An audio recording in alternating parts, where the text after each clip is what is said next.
Hello, I'm Maria Banks, Head of Undergraduate Development, and I'm here to talk to you about Module Options Week. Module Options Week has been put together by the Student Experience team to help you have all the information you need to help make the right choices about which options you want to take next year. And the good news about that is it helps us create you a full year timetable. So it's really important that you take time to look at all the resources we've made available for you to make an informed decision about which options you want to take. A bit like when you're making your GCSE or A-level choices or choices at college before you got here, choosing the options that are best suited to you. So think about how you like to study. Are you good at exams? Do you want to avoid options that have got too many exams in? But of course you will need to do some exams in some of your cores. But also think about, do you like doing group work? Do you prefer that kind of assessment strategy?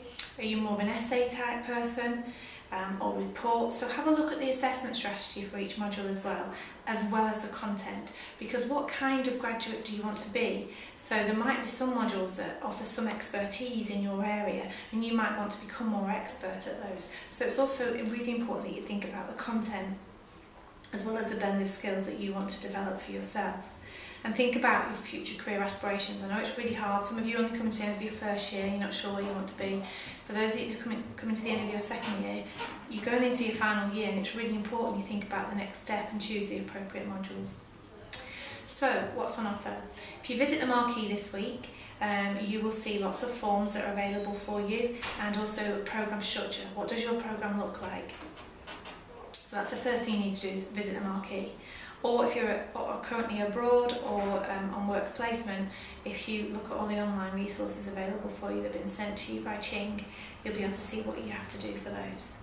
The next thing you need to do is read your programme spec. What is it which routes are you taking? Because depending on the route that you're taking would be dependent on the options you've got. Because the form has all the options on it, but you should only choose the options relevant to your route, so that's why you need to really concentrate and have a look at your programme structure. And then the third thing you can do is have a look at each of those modules online at the different descriptions, and there's some videos that have been produced by the module leaders as well for those options. So have a look at those videos and see how it's going to be taught and whether or not that suits you.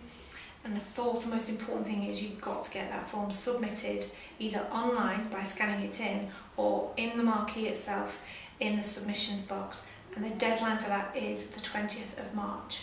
If you go past that deadline, then you'll not necessarily get the options that you want and your module leader may have to choose those for you.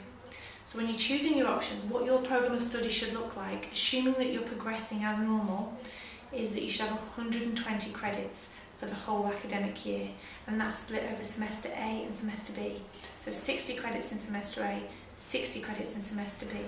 If you're taking single modules, that will typically look like 4 semester A modules, 4 semester B. Some of them will be core, so you may have more options in A than you do in B. So you need to look at your programme structure. Sounds complicated, but it's not. So remember, total of 8 modules, some of those may be double modules, but really it's about having 120 credits, and each module is worth either 15 or 30 credits. And you can't do more than 4 in A or more than 4 in B.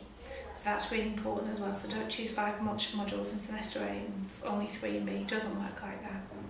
If you're trailing any modules and taking extra modules, that's not part of Module Options Week. That'll be just the programme that's advised by your programme tutor. So have a look at all the resources. If you're struggling, speak to your programme tutor. They'll have published some drop-in times that they've got, and sometimes they're making themselves available this week to help you if you've got any questions. You can also speak to the module leader of the module you're thinking of. Go and have a look when their drop-in times are and see if they can help answer any questions. So good luck with your module choices and good luck for the rest of the semester. And we look forward to seeing you next year as well. Many thanks.